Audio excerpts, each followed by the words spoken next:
अगर आप हमारे चैनल पर नए हैं तो प्लीज हमारे चैनल को सब्सक्राइब करें, वीडियो को लाइक करें और शेयर करें। तो बहुत समय पहले की बात है, जब धरती पर धर्म और अधर्म का संघर्ष बराबर चल रहा था।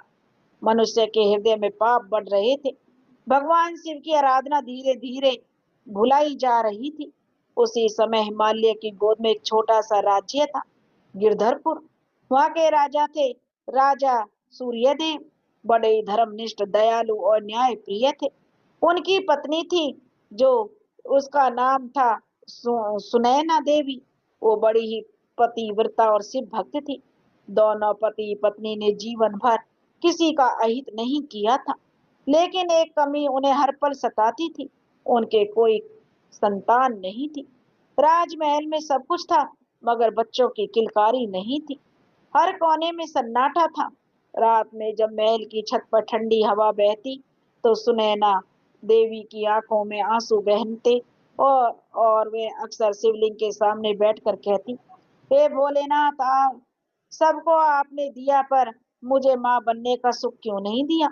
राजा भी हर सोमवार को उपवास करते और जल अभिषेक करते, मगर सालों बीत गए, उनकी गोद सुनी ही रही। एक दिन राजा बहुत नाराज होकर जंगल की ओर निकल गए। वे चलते चलते एक प्राचीन शिव मंदिर में पहुंचे, जहाँ एक वृद्ध साधु ध्यान में लीन था। राजा ने उन्हें प्रणाम किया और अपने हृदय का दुख बताया। साधु ने आंखें खोली और बोले, राजन, तुम्हारे पूर्व जन्म के कर्मों ने तुम्हारी संतान रोक रखी है, परंतु यदि तुम सच्चे मन से भगवान शिव का सोमवार व्रत रखो तो स्वयं महादेव तुम्हारे घर में आनंद का दीप जलाएंगे। राजा ने कहा, गुरुदेव, यह व्रत कैसे रखा जाता है। साधु ने समझाया, सोमवार के दिन प्रातः ब्रह्म मुहूर्त में उठो, स्नान करके शिवलिंग पर गंगाजल, दूध और बेलपत्र अर्पित करो। दिन भर व्रत रखो, झूठ मत बोलो, किसी का बुरा मत सोचो, ओम नमः शिवाय का जाप करते रहो, संध्या में शिव आरती और कथा करो, और 16 सोमवार तक यह व्रत करो। तुम्हारी मनोकामना अवश्य पूरी होगी। राजा और रानी ने उसी दिन से व्रत प्रारंभ किया। पहला सोमवार आया। भोर होते ही दोनों ने स्नान किया, शुद्ध वस्त्र पहने और शिवलिंग का गंगा जल से अभिषेक किया। दूध, दही, घी, शहद और शक्कर से पंचामृत बनाया और ओम नमः शिवाय का जाप करते हुए भगवान को अर्पित किया। रानी ने खुद अपने हाथों से मंदिर में दिया जलाया। महल में सुगंध फैल गई, जैसे वातावरण ही पवित्र हो उठा। हर सोमवार वे श्रद्धा और प्रेम से व्रत करते गए। दिन बीतते गए, परंतु उनका विश्वास नहीं डगमगाया। 16वें सोमवार की रात्रि को जब वे शिव आरती कर रहे थे, तो मंदिर में घी का दीपक स्वयं तेजी से जल उठा। उसी समय स्वयं महादेव प्रकट हुए। आकाश में गूंज उठा, हे राजन सूर्यसेन, तेरी भक्ति से मैं प्रसन्न हूँ। तेरे घर में अब लक्ष्मी समान कन्या का जन्म होगा, जो पूरे राज्य के लिए कल्याण का कारण बनेगी। कुछ ही महीनों बाद रानी ने एक सुंदर कन्या को जन्म दिया। जैसे ही कन्या रोई, महल में शंखनाद हुआ, मंदिरों में घंटे बज उठे। राजा ने उसका नाम रखा शिव प्रिया। पूरे राज्य में हर्ष की लहर दौड़ गई। वक्त बीता, शिव प्रिया बड़ी हुई। वह अत्यंत ही सुशील, भक्त और करुणामयी थी। हर सोमवार का व्रत रखती थी। सुबह सुबह शिवलिंग पर जल चढ़ाती। एक दिन वह जंगल में फूल तोड़ने गई, जहाँ पास ही एक राजकुमार शिकार पर आया था। उस राजकुमार का नाम था यज्ञदत्त। उसने जो शिवप्रिया को देखा तो ठहर गया। उसके मन में एक दिव्य भाव जाग उठा। उसने प्रणाम करते हुए कहा, देवी, आपके चेहरे पर जैसे स्वयं महादेव की कृपा झलक रही है।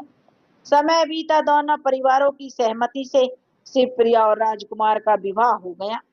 विवाह के दिन पूरे नगर में घंटियां बजी, मंदिरों में दीप जले और आकाश में हर हर महादेव की गूंज छा गई। विवाह के बाद शिवप्रिया ने अपने महल में एक विशाल शिवालय बनवाया। वहां रोज वह सुबह की आरती होती और सोमवार को पूरा नगर जल चढ़ाने आता। लेकिन संसार में सुख और परीक्षा साथ साथ चलते हैं। एक वर्ष राज्य में भयंकर अकाल पड़ा। 7 महीने तक एक बूंद भी वर्षा नहीं हुई। खेत सूख गए, लोग भूख से तड़पने लगे। तब से प्रिया ने सभा बुलाई और कहा, भगवान शिव कभी भक्तों को कष्ट नहीं देते, यह हमारी श्रद्धा की परीक्षा है। हम सब मिलकर सोमवार व्रत करेंगे, पूरे नगर में दीप जलाएंगे, भजन गाएंगे और सच्चे मन से प्रार्थना करेंगे। उस सोमवार सुबह से ही लोग मंदिरों में उमड़ पड़े। हर घर में दीप जले, हर मुख पर ओम नमः शिवाय की ध्वनि थी। संध्या होते होते बादल घिर आए, बिजली चमकी और फिर ऐसी वर्षा हुई कि धरती पर जीवन लौट आया। लोग झूम उठे, बच्चों ने मिट्टी में नाचना शुरू कर दिया। सभी ने कहा सोमवार व्रत ने चमत्कार कर दिया। उसके बाद शिवप्रिया ने एक भव्य यज्ञ करवाया। उस यज्ञ में देश देशांतर से ऋषि मुनि आए।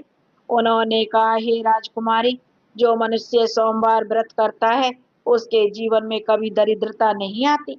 जो इस व्रत की कथा श्रद्धा से सुनता है उसके सारे पाप नष्ट हो जाते हैं। उसके घर में सदैव शांति, समृद्धि और प्रेम का वास होता है। वर्षों बाद जब शिवप्रिया वृद्धा हुई तो उसने अपने बच्चों और पोते पोतियों को यही व्रत सिखाया। उसने कहा कि भोलेनाथ केवल भक्ति चाहते हैं, दिखावा नहीं। अगर तुम सोमवार के दिन शिव को याद करते हो, सच्चे मन से जल चढ़ाओगे, किसी का दिल नहीं दुखाओगे, तो तुम्हारा हर संकट मिट जाएगा। भगवान शिव वही है जो पापियों को भी गले लगाते हैं, क्योंकि वे भोलेनाथ हैं। कहा गया है जो सोमवार व्रत करता है उसके पाप मिट जाते हैं। जो सोमवार की कथा सुनता है उसे मोक्ष प्राप्त होता है, और जो सोमवार को दूसरों को यह कथा सुनाता है वह स्वयं शिवलोक का अधिकारी बनता है। इस कथा को श्रवण मात्र से पापों का नाश होता है, जीवन में सौभाग्य आता है, और जो मनुष्य का चेहरा चंद्रमा की तरह शांत और उज्जवल हो जाता है।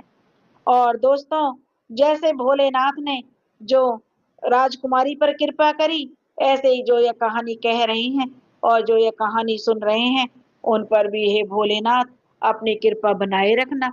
बोलो ओम नमः शिवाय, बोलो भोलेनाथ की जय, बोलो शिव शंकर भोलेनाथ की जय। दोस्तों, अगर आपको यह कहानी पसंद आई हो तो प्लीज हमारे चैनल को सब्सक्राइब करें, वीडियो को लाइक करें और शेयर करें। राधे राधे।